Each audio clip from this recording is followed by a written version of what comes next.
So obviously, Lois and I, we've learned a lot. We've made mistakes. We've had lots of success. We've had lots of opportunities and good luck. But what I want to say to those people who have doubts in themselves, if you have that burgeoning desire, like in your dream world, you're a CEO, you're making money, you employ people, that's all you need. Do you get that? If you focus energetically on presenting that version of yourself, so you're imprinting on your subconscious mind, the answers will come to you from the universe. Does that make sense? So, and you just need to be good at doing it. You just need to be good at doing it and tuning in. So Lois and I, we have a whole reading list, and this is part of what we're going to be trying to let people know. Like Lois just referenced Think and Grow Rich. I would suggest reading the 48 Laws of Power. I would suggest listening to positive affirmations, talking about I am successful, I am wealthy. It might feel corny at first, but I can tell you it's worth.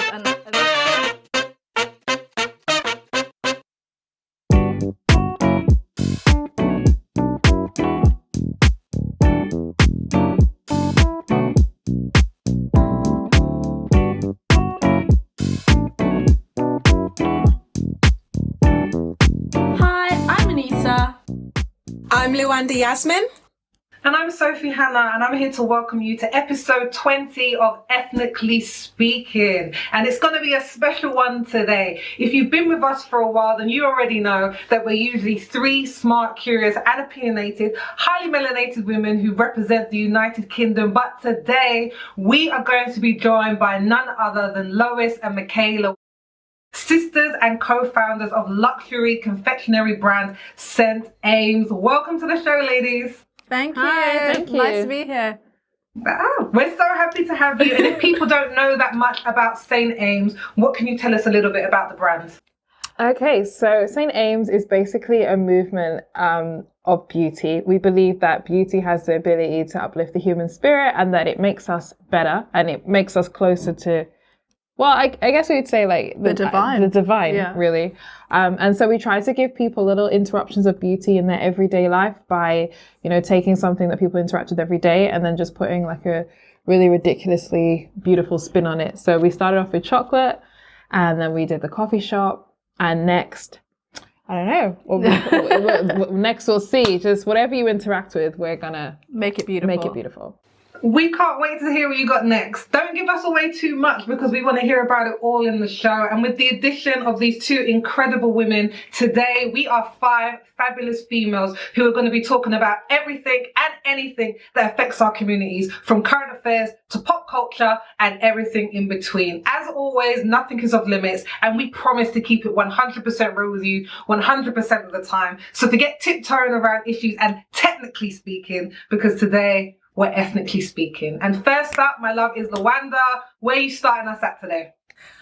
Friends, it is October, which means for the past couple of weeks, we have been celebrating Black History Month. And of course, that means an increase in content and events regarding Black history. But I wanted to ask you, in this current day and age, does Black History Month still educate and enlighten people, or is it just an opportunity for brands and businesses to pretend that they care about diversity? You see, I don't think it goes either way. I think there's truth in both things that you've kind of asked. I think it's still educating those who aren't familiar with Black history, even including myself, because my general Black history or introduction to Black history was like the whole slave trade. And so now as I've been going through all my years of Black history, I'm learning so many different things. Like this month, I've been looking at the Black Britain, so the Black people that are in Britain since the 1700s, and I thought to myself, oh my gosh, Black people have been there since the 1700s, because they'll make you think it was all just Windrush. But anyway, it's a whole separate topic. So true, so true.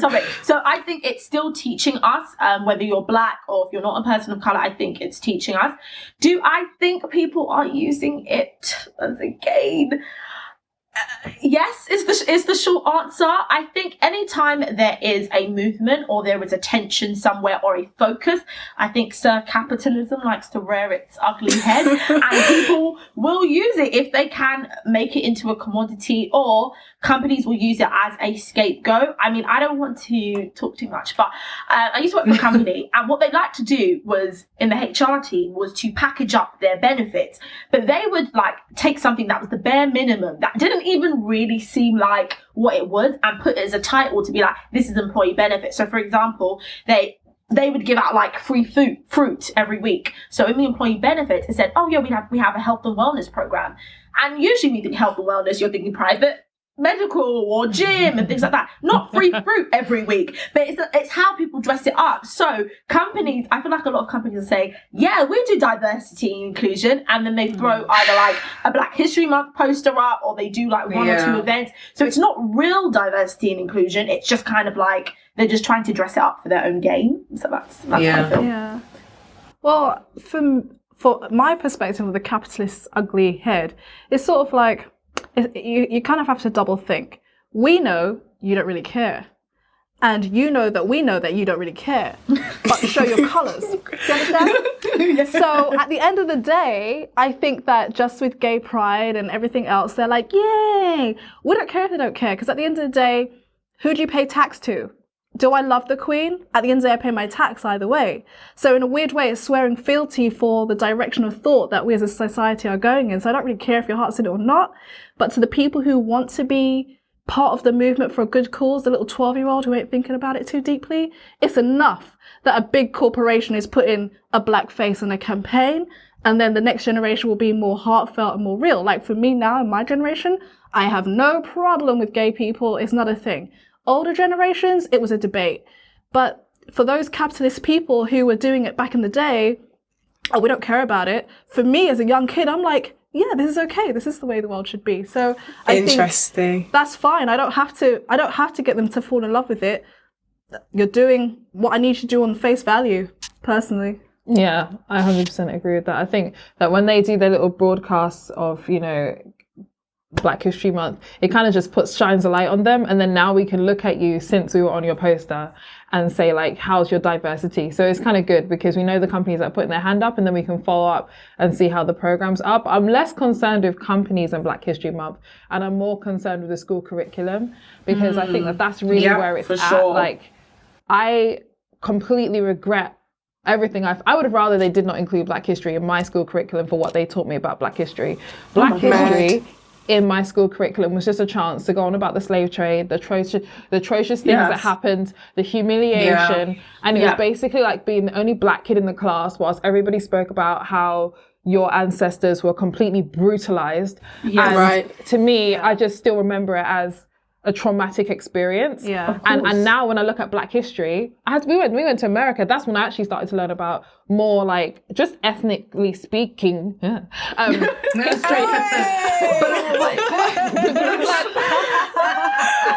All the different ethnicities and all of the different, including Black people, but all of the different civilizations that existed way before Europe. And that's when I really realized, you know, I already knew from what my parents told me in school, in our household, about Black people, but that's when I just realized how Eurocentric the British history is. It's like, you guys have so little history that you keep repeating it. It's like, oh, it's the Tudors again. How many times again? It's like a merry-go-round. Like, we keep doing the same thing. It's like, how about you teach somebody else's history?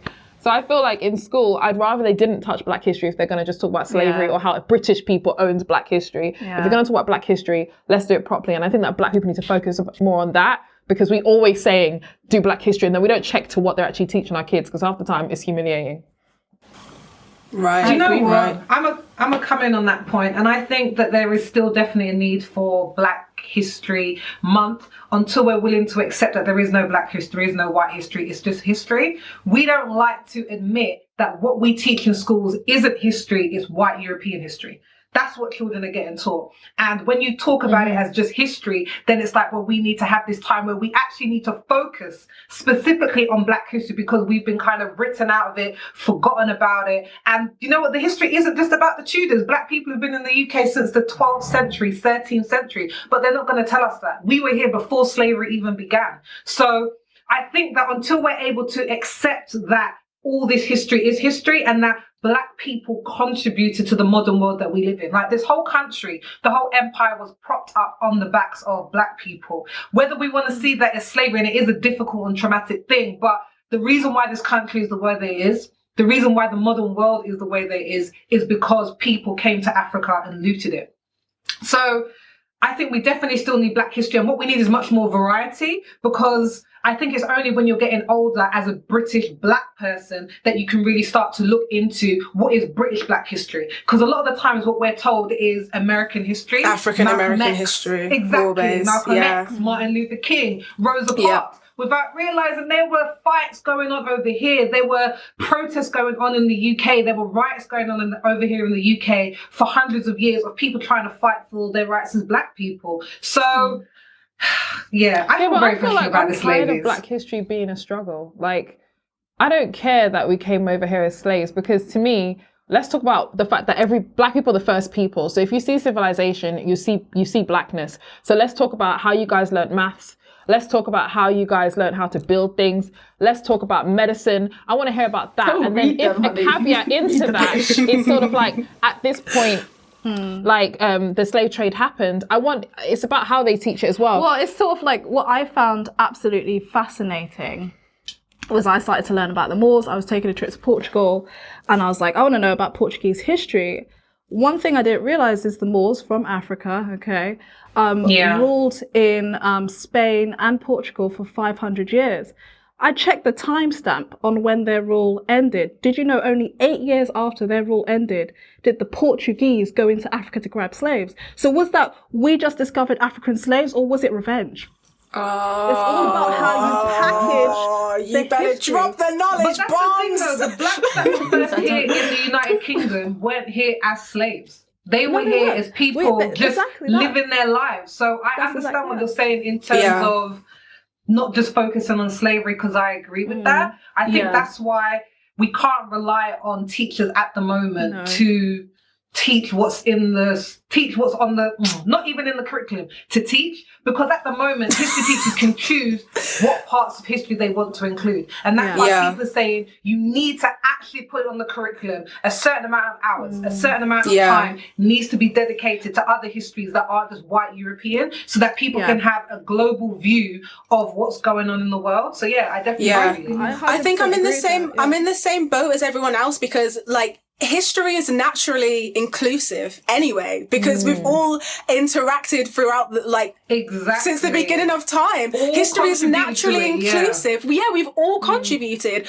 but the history that we're being taught is not, and that is what the issue is. And I remember being in history class when I was young, when I was in secondary school, and we were learning about the World War, and I think the first one or the second one, but it's actually irrelevant because this makes sense for both of them. For sure, because we love to focus on the Germans, for sure. True, but we learned both, and what I'm about to say is relevant to both. So he was teaching us about the World War, and I was like, I had to ask. I literally put my hand up and I was like, "Sir, where are all the Black people?" And he was very dismissive. He was like, "Oh, they were there," and then at the time he was showing a slide of images of the World War, and then the next slide after I just asked that question had a Black soldier, and he was like, "See?" And then he moved on, and that was it. And so years later, at a Black History event, I watched a play called Black Blood Runs Red, which was a play at a place called The Drum. Title. And The Drum was an art centre for the Black community, which unfortunately doesn't exist anymore. But anyone from my neck of the woods will know it. And so we saw this play called Black Blood Runs Red. And that was the first time that I really got to gain new perspective on the amount of African and Caribbean and Indian soldiers that fought and died in the World War. Meanwhile, we're watching all of these television shows, all of these movies, all of these plays, all of these moments where the Queen honors these veterans, and we're completely excluded from this history. Nobody talks about the millions of Black and brown people who died in the war, and then were banned from the parades when the war was over.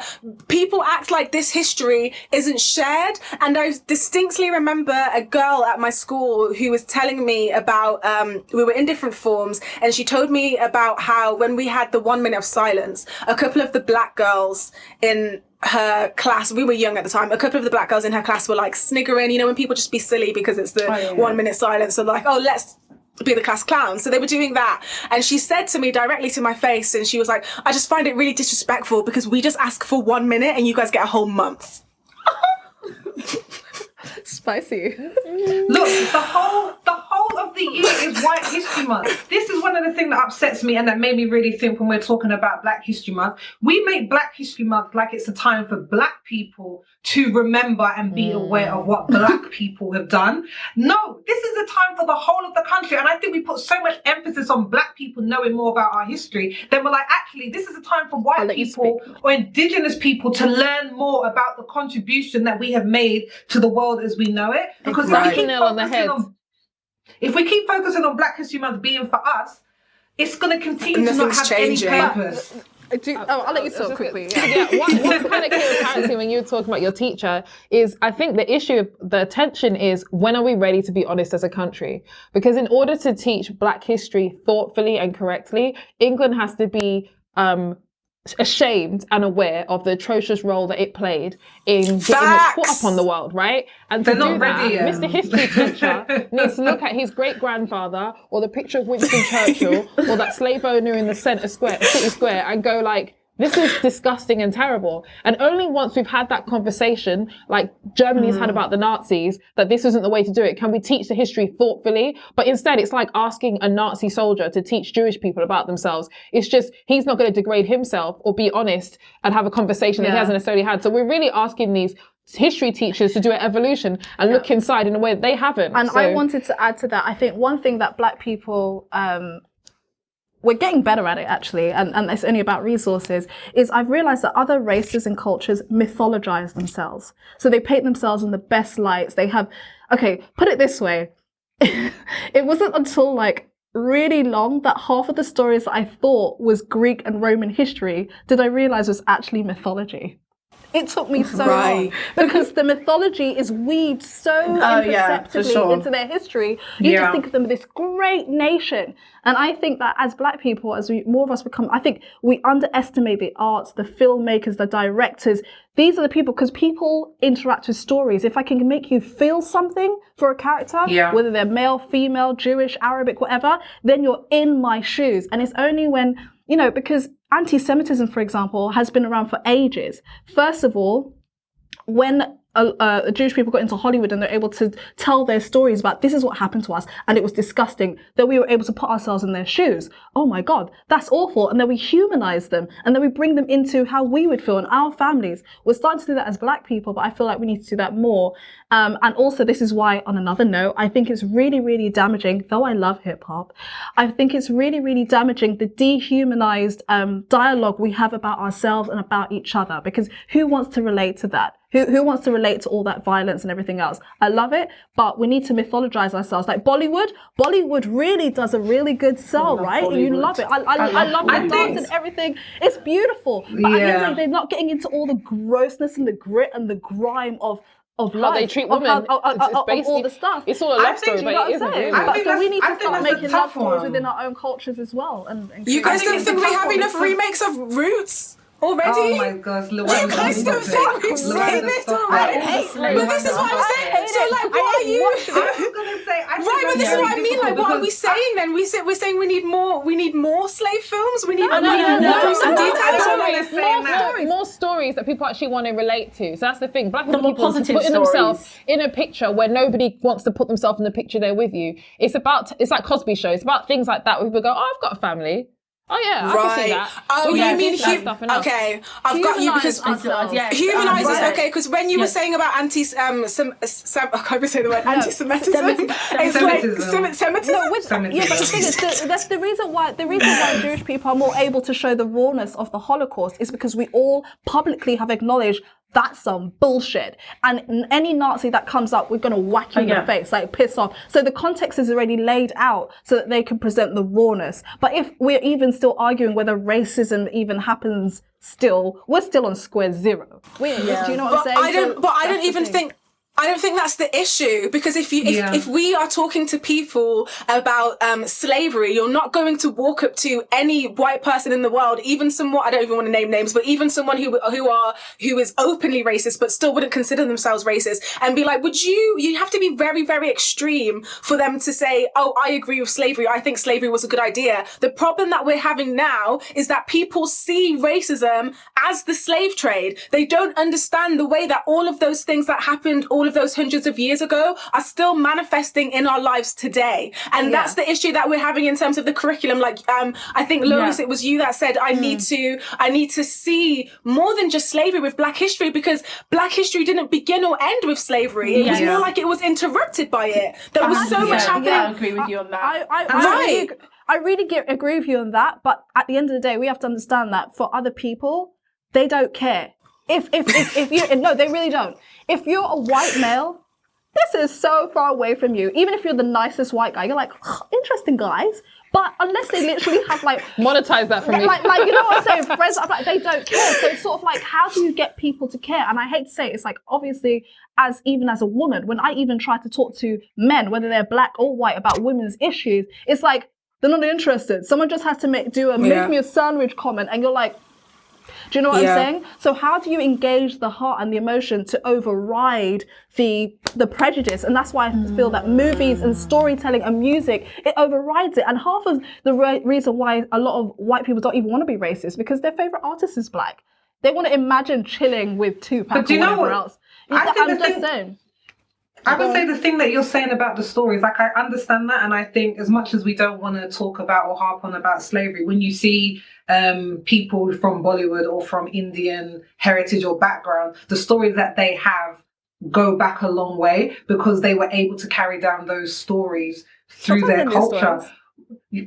Okay, so when we're talking about, in terms of when you talked about mythology, so when we're talking about stories of that kind of length, when we're thinking about slavery, unfortunately, a lot of people from the Caribbean don't know their history past their grandfather or their great-grandmother. So then you have an interruption of people being able to pass down those longer stories. In this day and age, 100%, it's not because of a lack of storytellers or directors. It's about gatekeepers who aren't allowing those people to come through. It's about the people who control the music production and don't want anything apart from the rapper who's had gun violence and has been shot 9 times, wanting to make it forward. And it's about some of the stories that we told, like when Boys in the Hood came out, John Singleton said he regretted later on, to a certain extent, making the film, because painting Black people as thugs in the streets, drug violence or whatever, it opened up the door like, oh, let's jump onto this portrayal and then all we're ever going to see.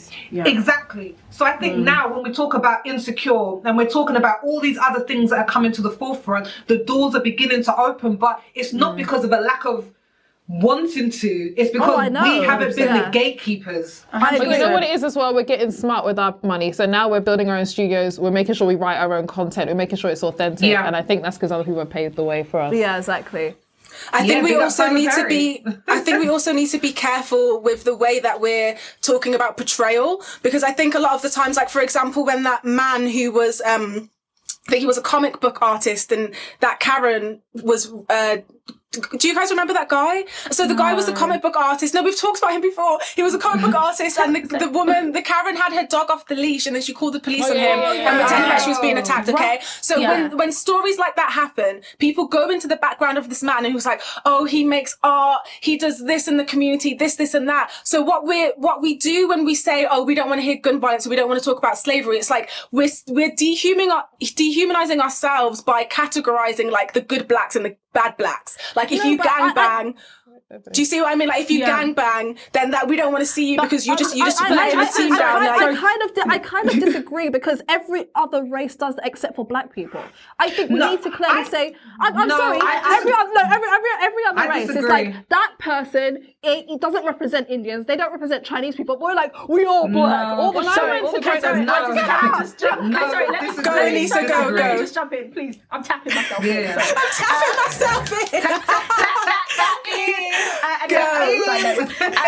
I think, because I can see both sides of the coin here, I think the issue what has been said is basically with the black story, unfortunately in the media, the one that has been perpetuated the most is the story of tragedy. So when we're saying we don't want to see slavery and violence anymore, it's just, I think it's because at this point, we've seen that story told 1,000 times. So now let's see other stories and see what other perspectives there are. And I think just touching, I think it was Lois who said it, like when she was in primary school and learning about history and you had to learn about slavery in front of everyone, how traumatic that was. I remember that, like every October, it wasn't like, oh guys, it's Black History Month. It's like, okay, I'm going to have to learn about how these people dehumanized my ancestors. It wasn't a fun moment. It was actually a quite depressing moment. So I didn't want to engage in that. And I think, as we've spoken about with the curriculum, if there was different stories, like, you know, those women who sent the people to the moon or wherever the hell they sent them, you know, those black people Hidden figures. If I was in that class as like an 8-year-old black girl and we're learning about those black women that put people on the moon, I would have been like, damn, maybe I should focus in science. Pay attention in science. Exactly. So or just have the idea that we can do it. Yeah, it's not the fact that we love those stories. It's just, unfortunately, people have controlled our stories forever, and the story that they love about us the most is one where we're sitting in our tragedy, because when you sit in your tragedy, it takes hold of you and you can't set free and soar, and so that's why we need new perspectives. Hopefully that's something for everyone's side. Well put. Thank you. Yes. Trauma porn, that is. Fire. Well, this month we have not only seen an increase in Black history, but since the beginning of the pandemic, we have also seen an increase in the amount of businesses that have had to close or temporarily shut down. So with people having more time on their hands, they're getting around to finally starting their own businesses. However, a lot of people have lost their income or are working with reduced income if they're on furlough. So I wanted to ask you guys, especially the entrepreneurs, do you think that with the downturn of the economy that now is a good time to start your business? Yes. Perfect. In a word, Because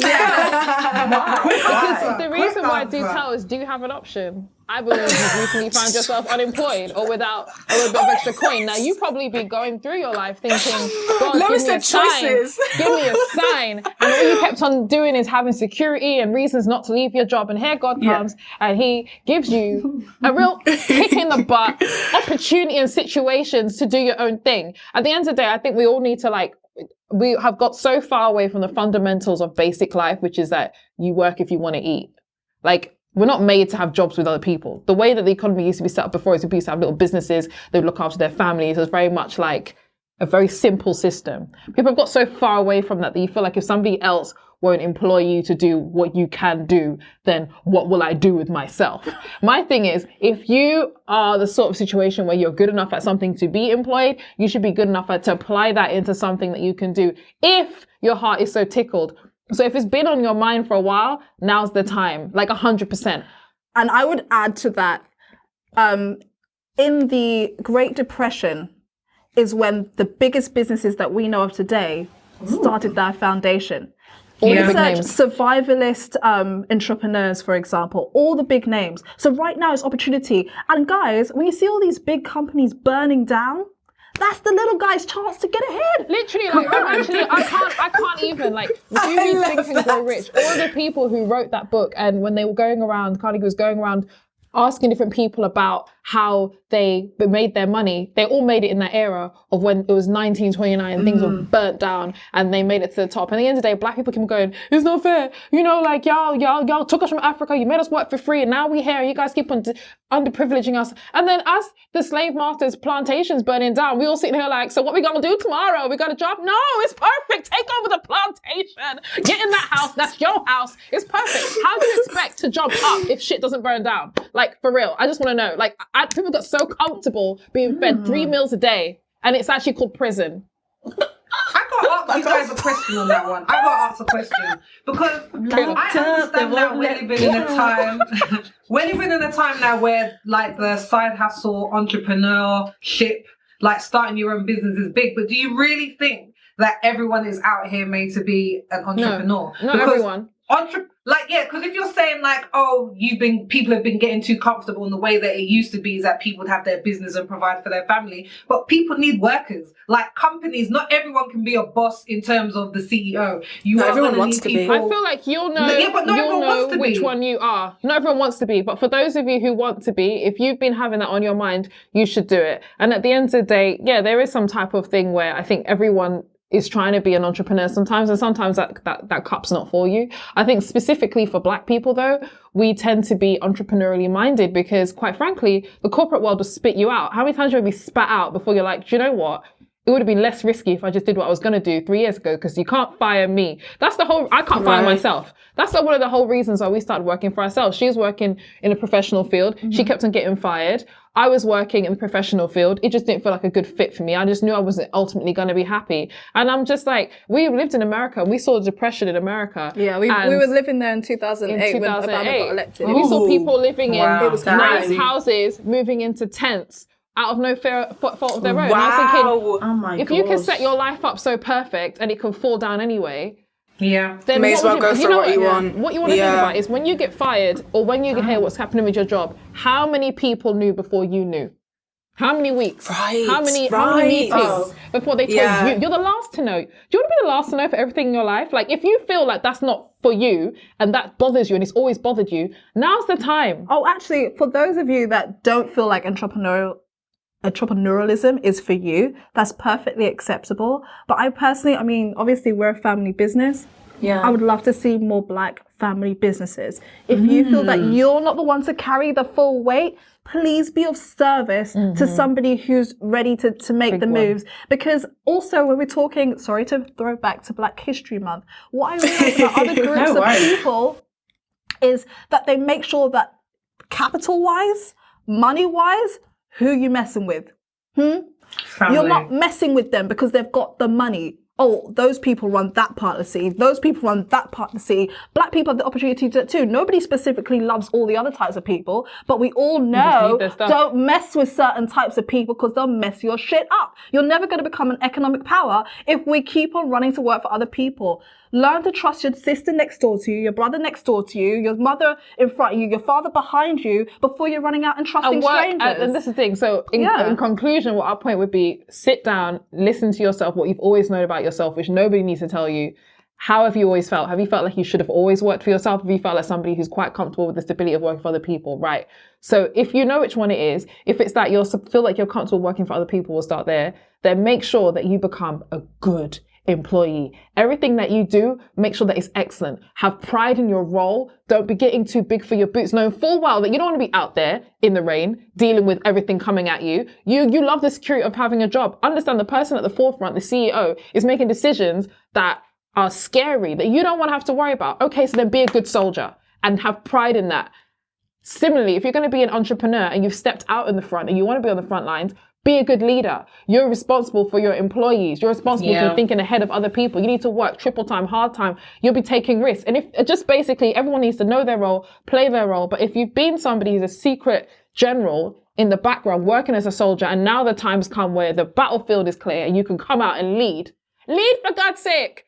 Okay, so what are the concrete steps then? Like, so if we're talking about, you have this idea, where does it go from there? Because I was reading in Forbes this week when they were talking about starting a business, and they're saying a lot of times people start with the wrong questions. They're like, how do I market myself online? Like, how do I put myself on social media? And they're like, well, have you asked some of the questions like, who's your target market? And do you have a refund policy? Is there a customer services in place? Have you tested your product? How's it going to sell? Have you thought about that?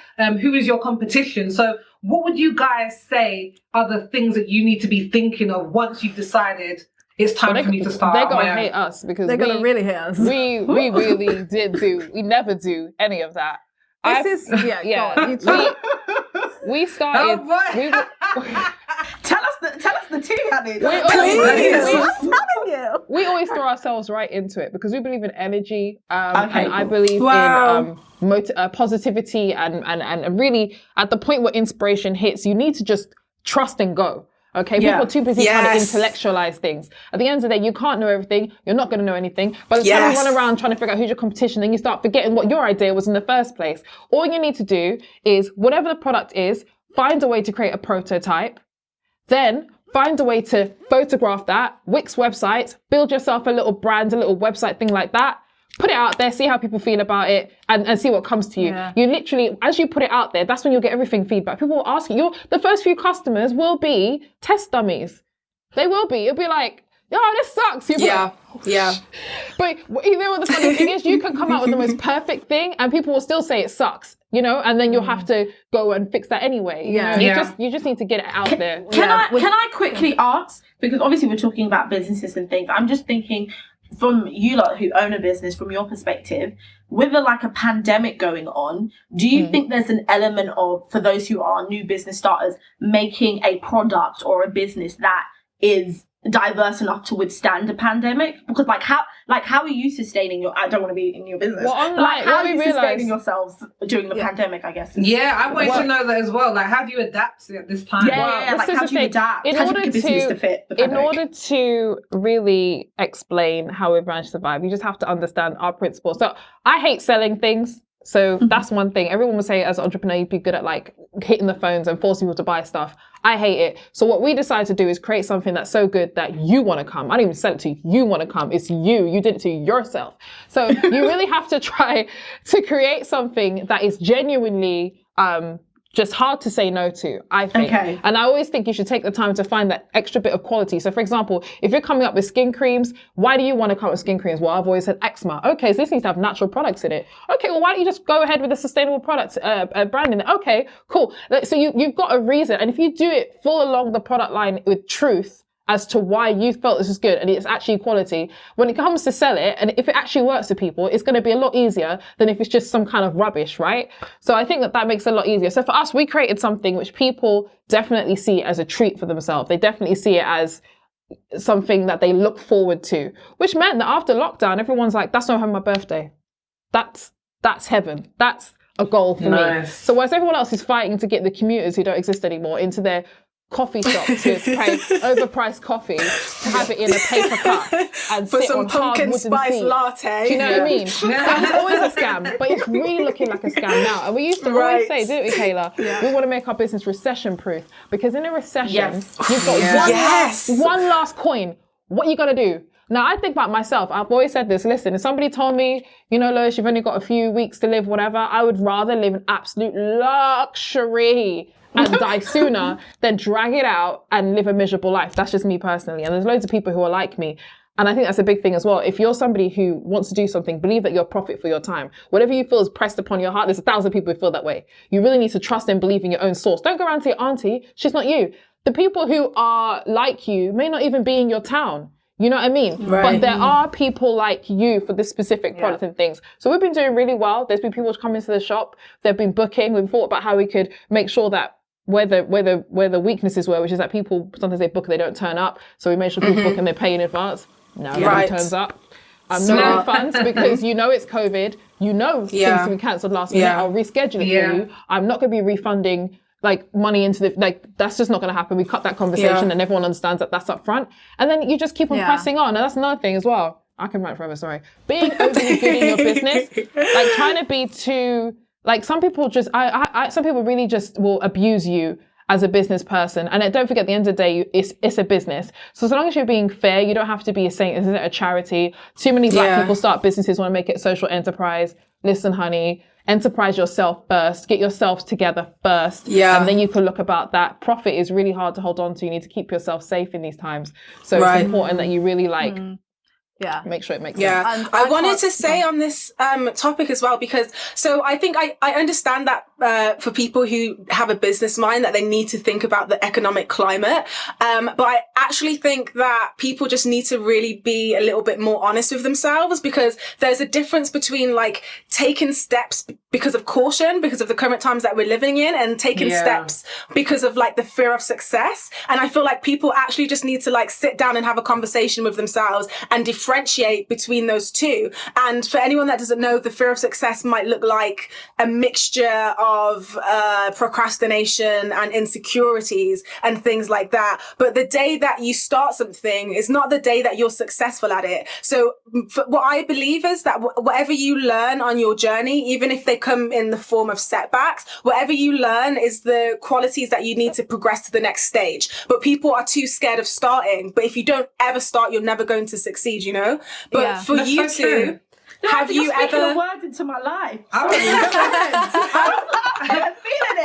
was gonna say, like, as much as like the pandemic is a good time to start, like what I was reading online, it was saying that now is the time to find what the future problems are going to be. So now that everyone's working from home, they're like, how do we solve the problems that the pandemic is going to bring up, and how do we bring it up? And it makes me think about do you say something, Wenda? Just really quickly, a good entrepreneur in my eyes, a good entrepreneur is someone who can look at the world and ask the question, what do we need? What do we need right now? Exactly. And because we're entering into a new world, like present pandemic and post-pandemic, there's going to be so much opportunity for something else, for something new. And so people who have been wanting to start this, who've been wanting to work for themselves, now you just need to ask, it might not have been the idea that you had 3 years ago, because 3 years from now is not going to be the same world that you would have predicted we would be living in. But you need to be asking the question, what does everyone want? And once you find that answer, you just you hit the ground running. And you know what's really cool about that? You are a human being, so you don't even have to go that far from home. What does everyone want? What do you want?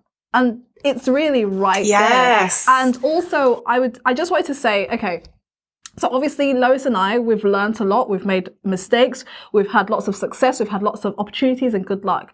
But what I want to say to those people who have doubts in themselves, if you have that burgeoning desire, like in your dream world, you're a CEO, you're making money, you employ people, that's all you need. Do you get that?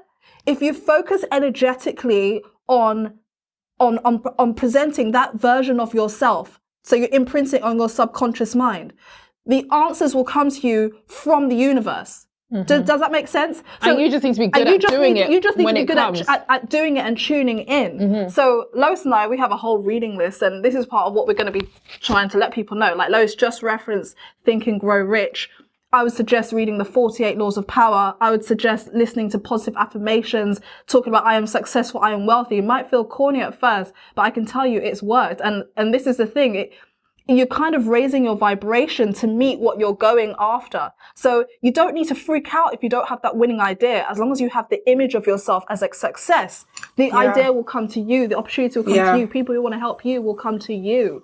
Do you get what I'm saying? Can I say something on the back of that? Because I'm very spiritual and you guys are speaking to my soul right now. And I feel like sometimes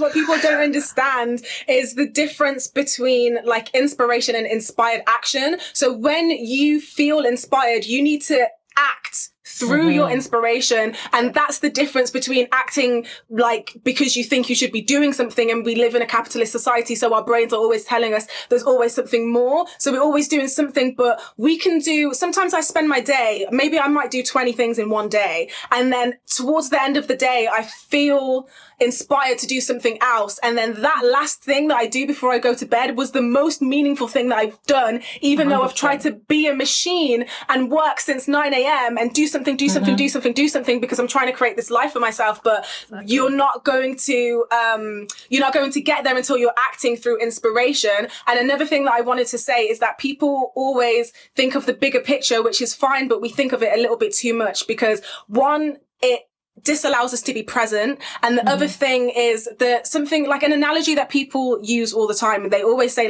if you're driving on a dark road and you have your headlights on, all you can see is the next couple of feet in the headlights. You know that you're fine because you can see the next couple of feet, and you're not thinking, where does this road lead, what's the turn, and next and all of those things. You just know what's next, and all you ever need to do is take the next step in your life. All that anyone that you are inspired by, anyone that you admire, anyone that you look up to, all they've ever done is just taken the next step. And that's what people who are trying to do that now need to be doing as well. It's interesting because I do a bit of I do an analogy about driving as well, but it's kind of a bit of both. So I believe that yes, it's the next steps, but I think most importantly, you need to know ultimately where you're trying to go. Because I always say, if you view yourself and the image that you have of yourself of how you want to be as a destination, say call it LA and you're in New York and you need to get there. It doesn't matter. People focus too much on the vehicle. It doesn't matter whether you bike there, whether your bike breaks and then you take a car, whether you hitchhike. As long as you're moving forward in some way at that point, we're going to, you know what I mean? We're going to LA. You know, if you get the only tragedy is if you get sidetracked. And you end up in Ohio or you end up anywhere else but LA. And I think too many times people are focused on the vehicle and they get too attached to their little idea. Like, to be honest with you, I'll be frank with you.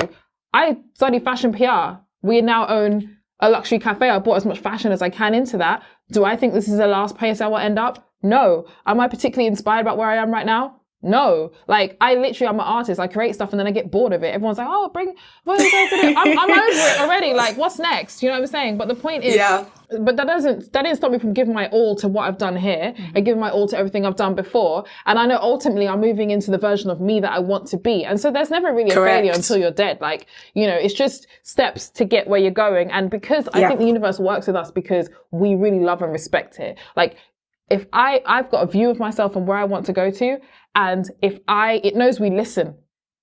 It will give us inspiration. We jump on that inspiration, and everyone's always, you know, it looks like, you know, you guys must have worked really, really hard for that. And I'll be honest with you, no, not really. You just have to be a receptive source and understand. I'm working smart, guys. You guys be working hard. I'm working smart. Like, the universe is like water. It finds the easiest path. If you're something that it can flow to and flow through without your little pig, mortal, carnal brain getting in the way, acting like you can understand everything you need to understand. You want to sit down, read The Economist, working out, even what's happening next. You're not going to know. You're not going to know. Don't you think the infinite source, don't you think God, don't you think all the plugging in that we all are as humanity, if you plug into that wavelength, don't you think it's much more likely that it will happen upon you than you happen upon it with all the noise and the fake news that we have in this world? So I think sometimes just find peace in yourself, find what you want to be, find what you want to do, focus on that and trust that it will come to you. And then when it comes to you, even if it seems crazy, go for it. Yeah, and don't ask your auntie. And don't ask anybody. That's another thing as well, a big thing. Because you said that people are scared of failure. I need to know who your auntie is, guys. You're dragging aunties, her. You are dragging her today. It can literally be all the aunties. One of the things you said was failure and being afraid to fail. And I think one of the things that we always say is you're not afraid to fail in front of yourself. Like, if you're in your house and you trip by yourself, it's not a big deal. No one saw it.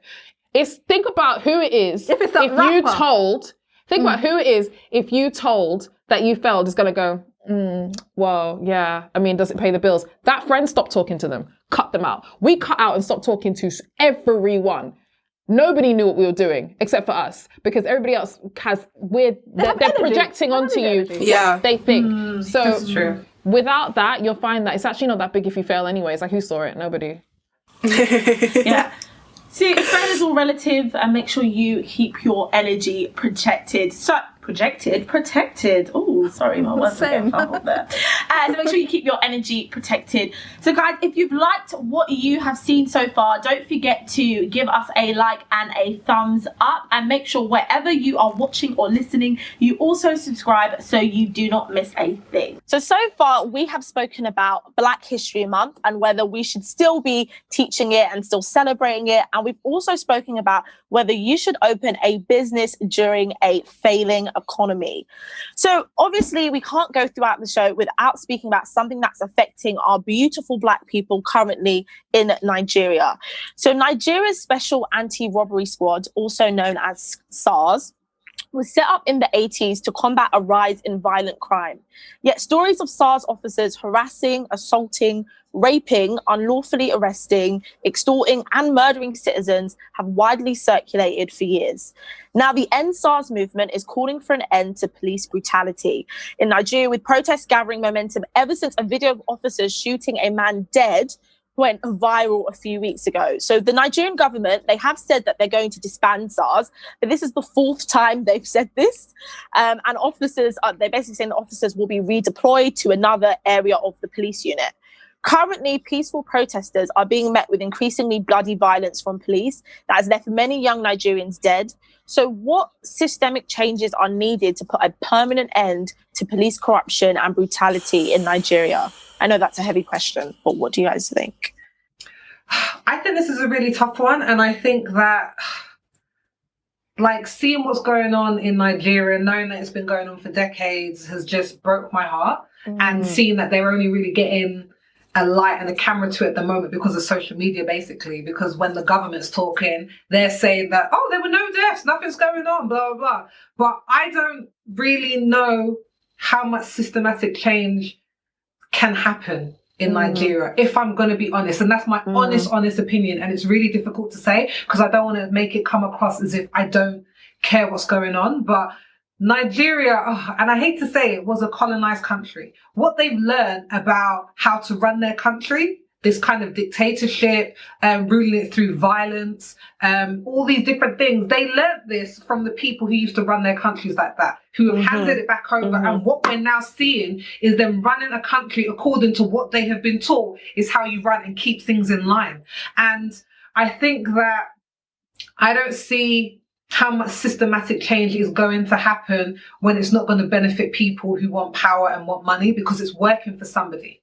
That's the point. The people from SARS are stealing money and lining the pockets of people who are higher up. And until that changes, I'm really worried about what long-term systematic can change once the cameras turn off and we get tired of it in a couple of months, and what happens to those people who are going to be living in Nigeria still having to be under what this new team SWAT that they've put up, which is a replacement of SARS. So I don't know. I feel a bit hopeless about it at the moment. Yeah. Okay, break my heart then. Break my heart, Sophie. That's cool. That's cool. Really, I didn't even like. I'm being so honest, but I think it's really difficult because it's profiting people. So what are we going to do? Say we don't want to get profit from it anymore, so we're just going to rework it to help people who are poor in need? What country does that? Yeah, no, facts. No, I think, to be honest, like what you've just said is actually the way that I look at problem solving, because I always think that no problem exists unless it like negatively affects someone, positively benefits someone else. And when you fix a problem, it's not because the tables have all of a sudden turned. It's because everyone becomes on an equal playing field, or everyone like finds something that works for them, you know? So it's not like, oh, I have all of this power, and like Sophie said, like we're earning money from this, we're earning money from people's abuse, and all of a sudden I'm just going to let that go. It's not going to happen. It doesn't really make sense. And like you said, Anissa, they have been promised like reform like 4 times, 2017, 2018, 2019. And now in 2020, people are too smart to believe that this is the end. They're too smart to believe that this has been disbanded. And even I saw a video clip, and I really tried my best to avoid them because I'm fragile. I'll be honest with you. I can't see, I can't see these kind of things happen and then just go about my day. Like it really affects me. And I saw a video clip of people again being hurt afterwards, and one of the guys in the uniform said, go home, didn't you hear the government announcement? It's been disbanded, guys, you have nothing to, like, go home. But people are still being murdered, so it's absolutely ridiculous. And people are requesting a couple of things for change, and obviously a lot of the things they're asking for is very reasonable. They're asking for a lot of short-term things to happen immediately. They want the protesters to be released from prison. They want victims of SARS to be compensated, or the victims' families if the victims have died. And they want the police officers who have been accused of abuse to be psychologically analysed before they're able to work again. So they have a 5 for 5 list of demands, and now it's expanded to a 7 for 7 list of demands, which is in the short term. And obviously in the long term, they want institutional change. But there was a Nigerian activist who was being interviewed, and she actually lost her brother to police brutality 8 years ago, and the interviewer was like, well, where do we start? What shall we prioritize? Like, what goes first? Like, you tell us, because you've lost your brother, and what should happen first? And she said, all of these things can happen at once. Like, we can do all of this simultaneously. We can just, as long as we start, we can do all of it. Like, there's no reason why all of these things can't happen right now. And so I agree with you, Sophie, when you said the reason why there's been such light on this, because I hadn't heard of this before it was trending on Twitter. I had no idea that this was going on in Nigeria. And so now, and we speak about the power of social media all the time, but the difference is we can click on your lies. Like you just said, you want to tell 100%. Us that nobody dies, but 3 people have uploaded a video where you're shooting into crowds of peaceful protesters. With a gun. Tell me, now tell me your lies again, and you look ridiculous. But so I think Yeah, No, I go was ahead. going to say, Luganda, this I think even just goes on to what I think you may have been saying when we talk about Black History Month. I feel like even though that report obviously was asking this activist, what do we do for change? But I feel like as much as we can want change, there has to be acknowledgement from their government that things are going on. And the fact that their president or prime minister went on the news on Friday morning and did not even mention a word about, this person. I didn't know about this. Yeah, he didn't went say to release a anything. statement Nothing. and he did Didn't not mention anything about all the protesters that they shot dead. It was basically just kind of like glazing over the subject. So if the person who was leading the country is not even acknowledging that this is happening, then that is crazy to me. And I was listening to a lot of my Nigerian brothers and sisters, to help me educate me and understand and give me more understanding of what's going on in Nigeria. And they've always said, like, they've seen a lot of people say either that Britain needs to get involved, which I don't think is a good idea, or that we need to... It's Britain's fault. It's already Britain's fault. Or that we need to raise money to like help and stuff. And then they basically said to me that Nigeria's problem isn't money. It never has been money. Like they're a country that gives oil. There is money isn't an issue. The issue that they have is power and corruption and conflict. So really, if you do a lot of money, you can kind of twist the things that you need to happen. So when I'm thinking about the systemic change, the only way in my mind, and I hate to say it like Sophie did, there can actually be real change is you need a whole new government. That is the only thing for me. Because if your own leader of the country and not even people in the political party are speaking out about this, you need a government that is outside of the corruption. And that's easier said than done, like saying just any government. I don't want to be fair-lase in saying that, but I'm just thinking about, obviously it was on a much smaller scale, but I don't know if you guys remember in 2009 in the Turks and Caicos, how their government actually got suspended. It got just taken out because the corruption in Turks and Caicos was just at an all-time high, and the prime minister, he actually fled the country and they found him years later in Brazil and had to arrest him. But it was just that so much was going on in Turks and Caicos that the British, who they were free from, had to step back in and shut their whole government down and said, you can't have a government, rude boy, it's not happening. Anyway, 2012, they got their government back. You have the best I don't think it was a good thing that the British stepped back in and that they could step back in. I'll never say that. But the whole point was that whole government was not working. They had to shut it down. They've got a brand new government now, and from what I've seen, it doesn't look like the corruption is flowing. I don't know. But it's the only way sometimes I think you can sometimes drive change is out with the old, in with the new. But I would never recommend the British getting involved. I just wouldn't say that. I will start singing High School Musical if you say that again. I've seen some people talking about the Brits need to get involved, people from the West need to get involved and go in there and break it up. And that is absolutely not the right They wanted Beyonce to break it up. My thing is, how are the Brits going to, I'm not joking, how are the Brits going to break this up when they created this system? They made created this system. This is and the British problem. Over there, how are they going to break it up? By bringing in armed forces and using violence to stop violence? So I think moving on to a little bit of a lighter note, I think a little bit of a lighter note. A lot of it. A lot of it. So everyone loves a good proposal, but Twitter recently went crazy over one man's unusual choice of time and place.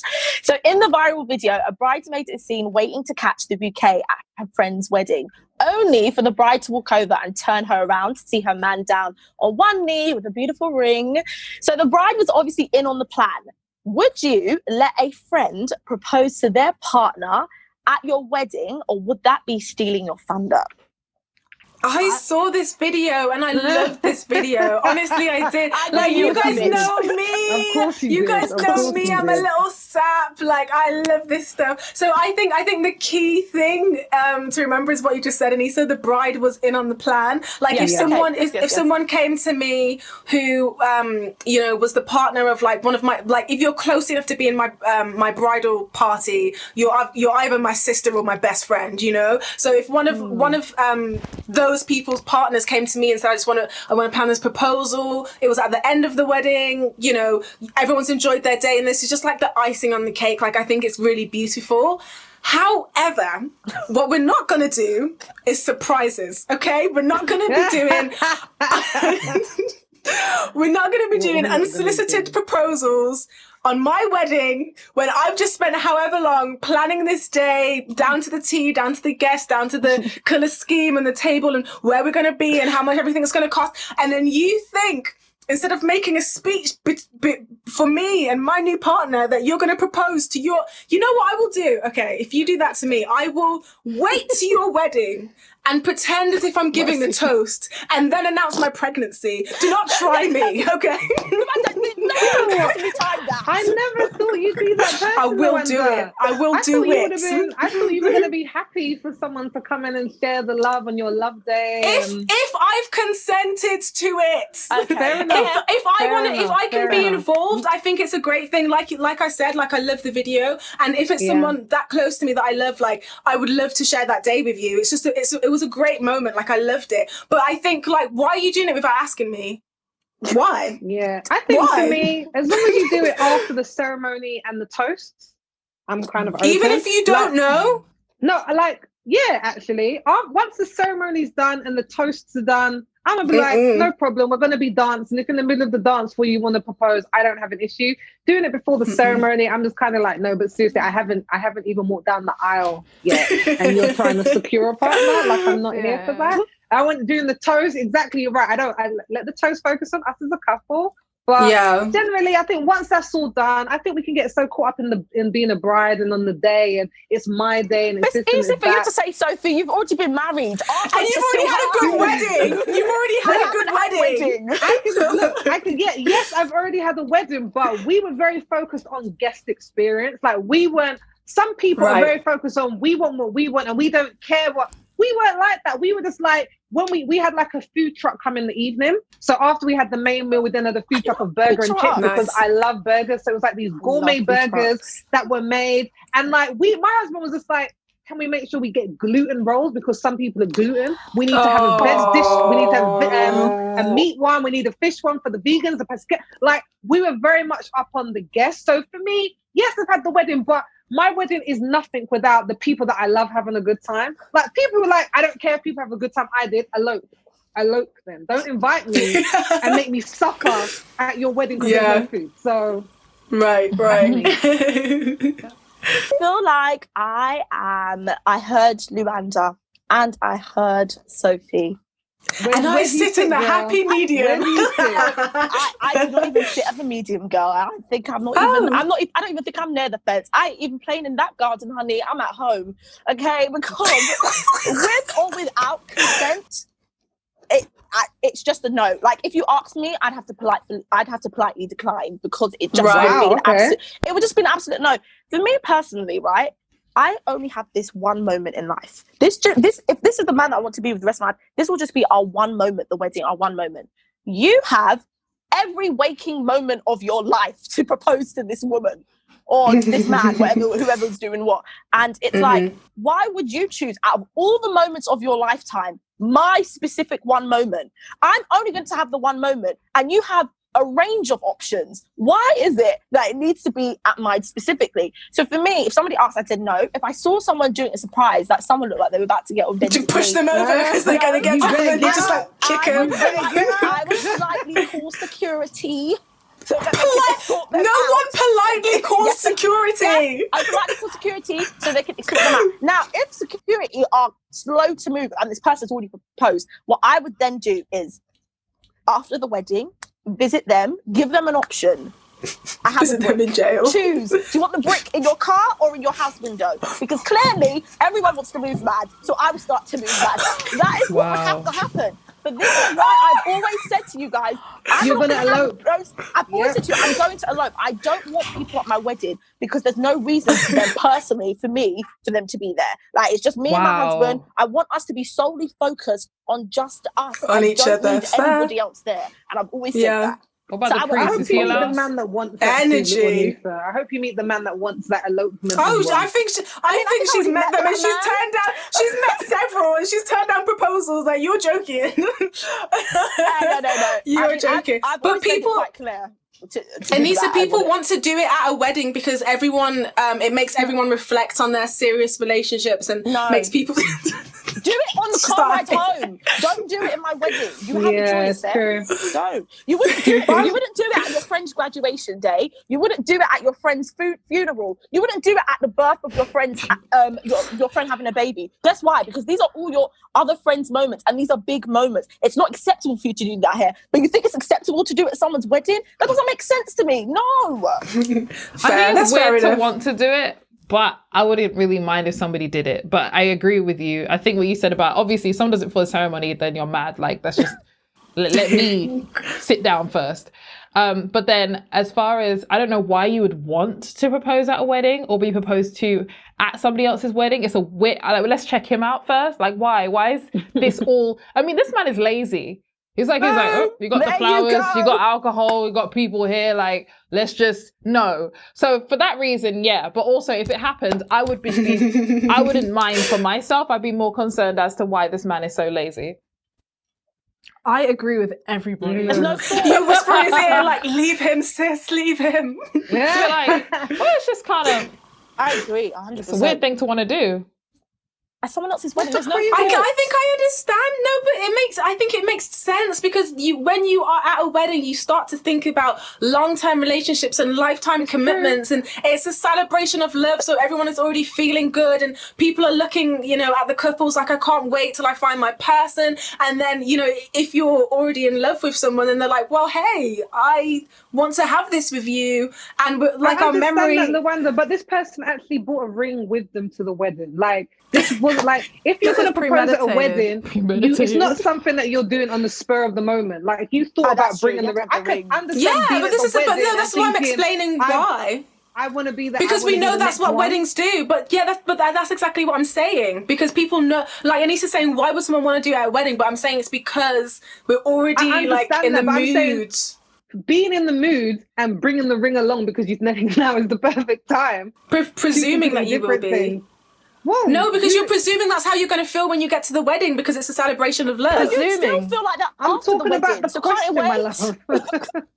You still feel like that after the wedding, so can it not wait after the wedding? And did you not feel like that before the wedding when you went to go buy the ring? I'm just lost.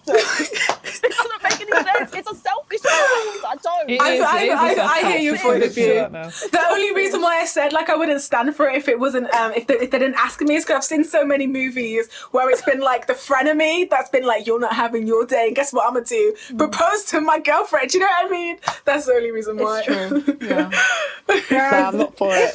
It's all a madness, and I think that we're both on separate sides of this, of whether you should do it, whether you shouldn't. But this is the moment where I'm going to have to draw our conversation to an end because we've come to the end of another episode of Ethnically Speaking. We've loved every minute of it. We hope you have too, and if you have, don't forget to give us a thumbs up. But like I said, the conversation isn't over. We want to know your thoughts. How would you feel if your friend proposed to their partner at your wedding? Let us know your answers down below in the comments. But if you want even more of us, don't forget to subscribe to our email list for Extra Ethnic, which is a special segment for our Ride or Die fans, where you get to sign up exclusively and see all the secret bits behind the scenes as we do some things that we don't do on the main show. And the link for that is also going to be in the description.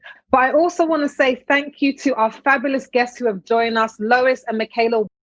If you want to check out all the things that they're doing at Saint Aymes, their handmade chocolates, their beautiful store, their cafe in London, then head on over to saintaymes.com or check them out on Instagram at Saint Aymes is their handle for some of the best pictures you are going to see on the gram. If there's anything you want to catch up on, or if you want a summary of everything we've talked about today, head on over to unitedmelaningroup.com/ES020. The link for that will also be in the description. If you've been watching us on YouTube, don't forget to subscribe to our channel and hit that notification bell so you don't miss a thing. We're going to be with you again the same time next week. But until then, wash your hands, wear a mask, keep your distance, and stay safe.